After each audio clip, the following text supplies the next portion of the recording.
Hey everybody, Dan here with Pain Free You. Today I wanted to talk about this concept. Safety or danger? What are you teaching yourself? So, little self-reflection type of video. 85 degrees, beautiful, sunny, blue skies, love it. Enjoy, smile, relax, get outside if it's not too hot. If it's too hot, stay inside where it's cool, but look outside. See if you can get a little bit of nature.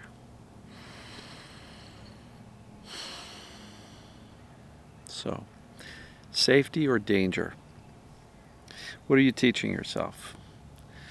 So, I'd like to encourage you to kind of take on the role of the observer, right? Because so many times when we are in the midst of symptoms, we are just in the thick of it. We're in it, we're living in it. And we don't really take a time to see, well, what's my role in this? Now, this is not a blame, shame, guilt type of a video. But we need to take an active role in teaching the brain that we're actually okay. So if you were an observer watching yourself go through the day, watching your inner dialogue, your thoughts, what are you teaching yourself? That you're okay, you're going to be okay? That, yeah, I'm going through tough times, but we're on the right path, we're going to get through this? Or are you teaching yourself danger? This sucks, I hate it, I'm freaked out, I don't know what's wrong, I think my body's falling apart, I'm sick, I'm diseased, I'm something awful. What are you teaching yourself?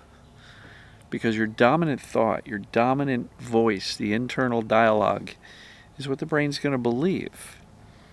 And so, if you've been following me, you understand that the brain perceiving danger is what creates symptoms, determines the intensity based on the intensity of the danger, and counteracting that with messages of safety, I'm okay, I'm good, is how we get the brain to make a different decision, form a different opinion that we do not need to sound the alarm, which is pain or other symptoms. So ask yourself, if I were to just sit and observe myself, am I conveying to myself, to my scared brain, am I conveying safety or danger? And if you find that a big portion of your response to life, response to your symptoms, your way you're navigating the day is confirming I'm in big trouble, that's a hint that we want to start changing that and moving in a different direction. Because, if you're not getting better and you observe this and you say, well, yeah, I think I convey a lot of danger based on the way I'm viewing where I'm at. And so if you're not getting better, that may be why. Fear and attention, they're the two fuel sources to keep symptoms going. So what can you do to reduce the fear with accurate knowledge, assessment, decision that I know where I'm at. I know this is a mind-body set of conditions. That accurate knowledge can go a long way towards neutralizing the fear. And then we can use the lowered fear to say, okay, since I know what it is, I don't have to stare at it all day. I don't have to panic. I don't have to monitor it. I don't have to scan for it. I don't have to judge it. I don't have to view that the presence of symptoms means I'm failing, because it doesn't. The presence of symptoms simply means your brain is still perceiving danger. And so what can we do actively to convey safety? Because some people think, well, I know about TMS, I know about this perceived danger thing, how come the symptoms are still there? Because knowledge alone, and passively sitting in that knowledge, is not enough to sway the brain off of its opinion that we're in trouble and symptoms need to be turned on to warn us against that trouble, danger, threat. So, safety or danger? Again, taking an observer's point. What are you conveying as your dominant thought or dominant message? Take a good hard look at that. And if you find that, as an observer, if you were watching somebody else going through life the way you are, Would they think you're reminding yourself you're okay and you're going to be? Or would an observer think, wow, they're scaring the crap out of themselves? That's not a judgment. It's not a shame or blame. It's just an observation that we really want to observe ourselves. It's something we want to do so that we can get a little bit more real with, am I participating in the continuation of my symptoms?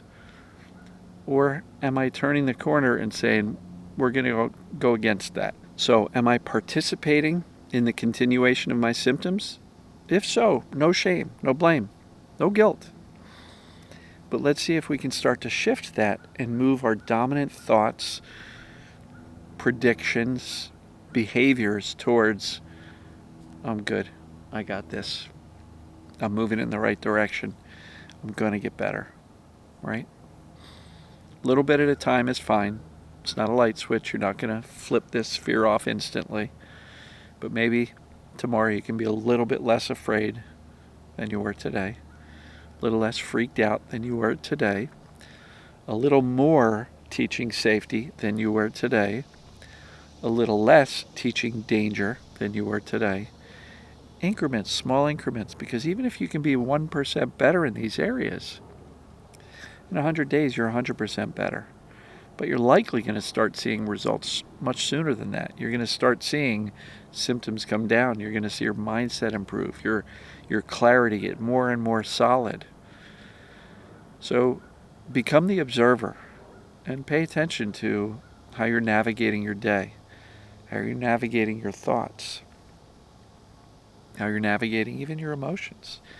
Am I conveying that emotions are safe, or am I fighting them, resisting them, and running away from them? Convey safety. A little bit more each day, as much as you can. And when the safety outweighs the brain's current perception of danger, which has the symptoms on, the brain will make a different decision. It will form a new opinion as to the state of your being. And if the brain notices that, wow, Dan's thinking, acting, behaving, engaging in life, not freaking out about symptoms, but more calmly reassuring and being less bothered by them, brain's eventually going to turn off these symptoms. So ask yourself, if I were watching myself, what would the dominant theme be? Danger or safety? Give it some thought, pay attention, and comment below. Let me know your thoughts. If you are not yet a subscriber on YouTube, please hit the subscribe button. If you don't follow me on Facebook yet, follow me on Facebook. You can go to @DanBuglio on Instagram. Follow me there. We're putting up some neat, new infographics there. So, love you folks, and as always, we'll see you tomorrow. Take care.